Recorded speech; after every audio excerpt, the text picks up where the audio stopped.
Hi, curious minds and headline hunters. Welcome to another episode of Talk, Listen, and Discuss.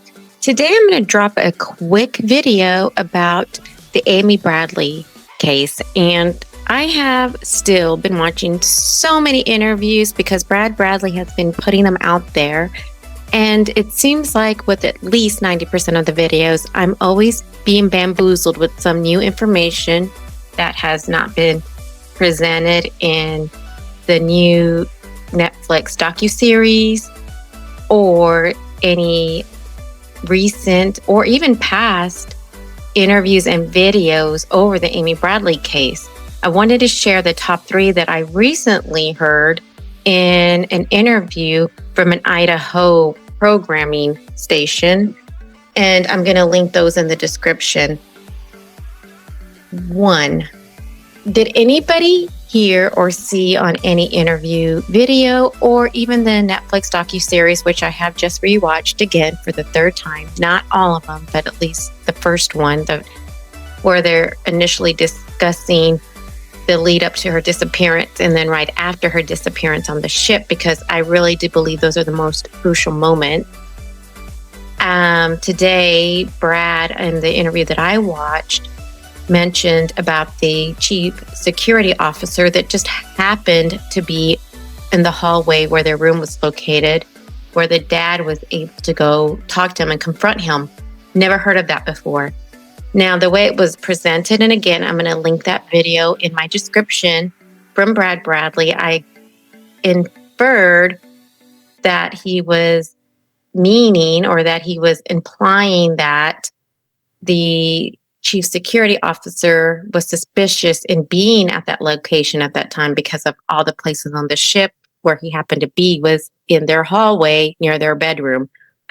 I don't really understand. I get at this point, the family is super suspicious of everyone. And as I think that they should be, because having worked in third world countries, I understand that everybody that could be involved in that process definitely is could be local governments or people really close with any type of the process, from the security officers to the port people to anybody around the port, and that's involved in that process. I get that. I get that if you were suspicious of everyone, including the FBI, the Coast Guard, the local government, the cruise ship itself, I get that everybody is going to be on your suspect list, and I'm not saying that they shouldn't be, but that is just new information again that I learned about. Have never heard of this chief security officer being in the same hallway. And before I present the other 2, that's what I want to just get out of the way, my frustration with this case and this family who, while I do sympathize with them, they frustrate me to no end because of all the information we either have to find out from other verified sources or that they keep when it seems to be convenient, or that they get called out on, that they present here and there and everywhere. We're just getting so much new information that doesn't seem like it was forgotten about or just brushed over, or just because there's so much information they can't present it all. It does seem that there's some information that just conveniently appears when they need it to. They could be misremembering. They could be creating new memories to help fit a scenario that they truly believe in. Whatever it is, these new information pieces that keep popping up everywhere, here and there, is frustrating. Number 2, did you know that Amy Bradley also dated guys? That did not come up anywhere in the docuseries unless it hasn't up till the episode 3. And I haven't been able to watch the other ones again, but it hasn't popped up where I've seen in videos, interviews, except for this one, where she dated men as well. And she was in a relationship with a boyfriend who also was interviewed after this happened. Didn't know about that. Now, why does that matter? It matters to me in 2 ways. One, we keep getting this information that the family doesn't provide us willingly until it happens to be confronted or has to come out in some way, shape, or form. And it would have made me think that she could be interested in Yellow because at this point I'm thinking she's a lesbian. Why would she be interested in yellow? But now I find out that she is interested in men and had a boyfriend at the time.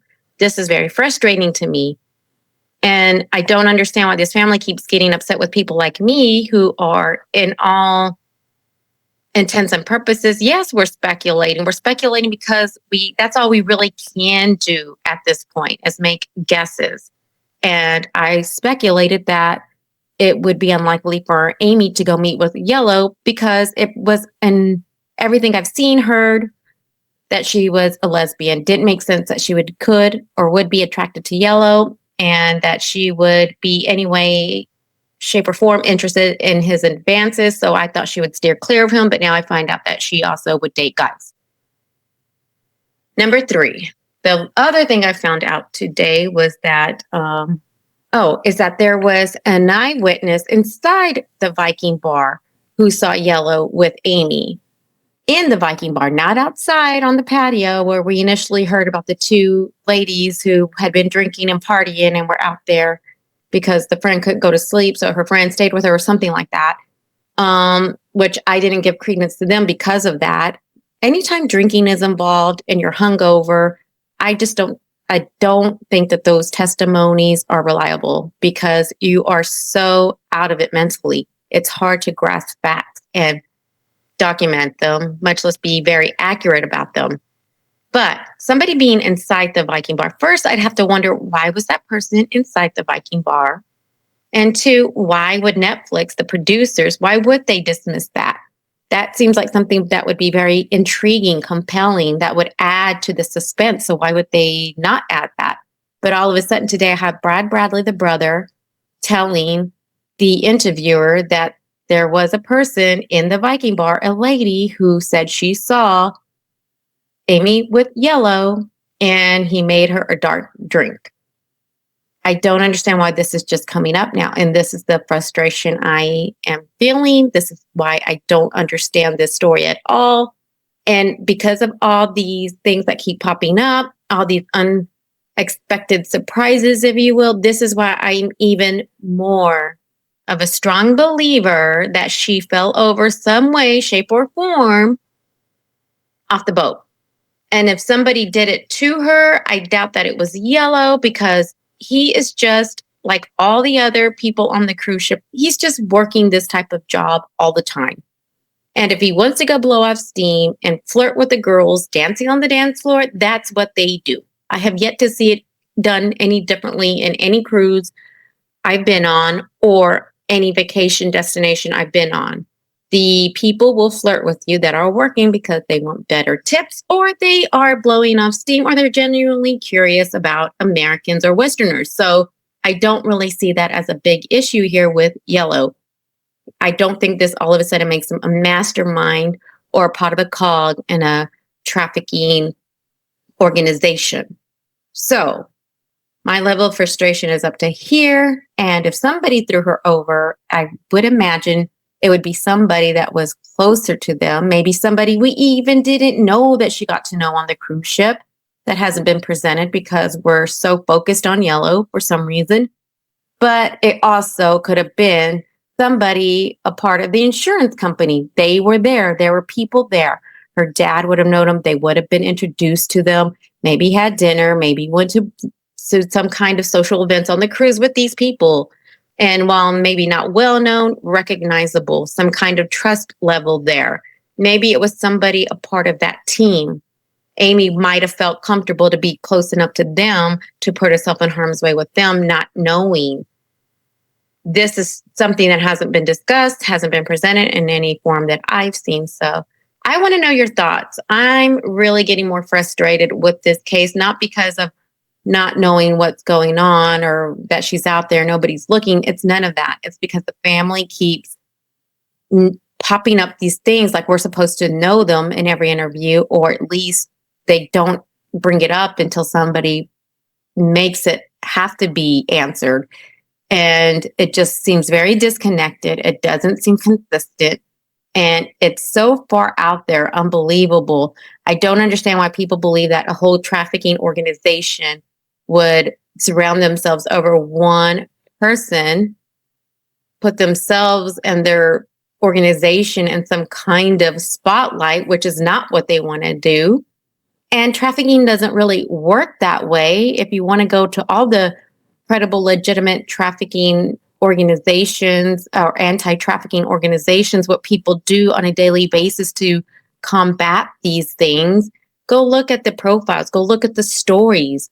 They don't match this at all, not even close. So something did happen here. And if it did align with murder, it's not going to be somebody like Yellow who killed her.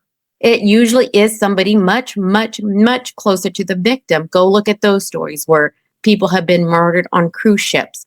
It usually, most likely, more often than not. In fact, I have yet to see one where it has been somebody that the person didn't know that killed them on the cruise ship. So if you find one, send it to my way. I'd be interested in seeing it. But again, the probability that she fell over is higher than her being kidnapped off the boat and trafficked. It's just simple that way. It's also the probability of her being lost at sea and not found, even with that distance, is still higher than her being kidnapped off that ship and not being trafficked. So that's all I wanted to get out there. That's enough for me to share with you guys today on the Amy Bradley case. Again, you can hear my frustration level is up there, but I will be joining y'all later for my first ever cooking episode of presenting a serial killer and cooking their last meal. Not the entire meal, but at least the main course, because I think that would be interesting to see what these very evil-minded people wanted to eat before they left this earth for good. Okay, now y'all have a good rest of your day. I'll talk to y'all later, and I'm looking forward to reading your comments. Take care of yourself, take care of each other, and until next time, God bless you. Bye-bye for now.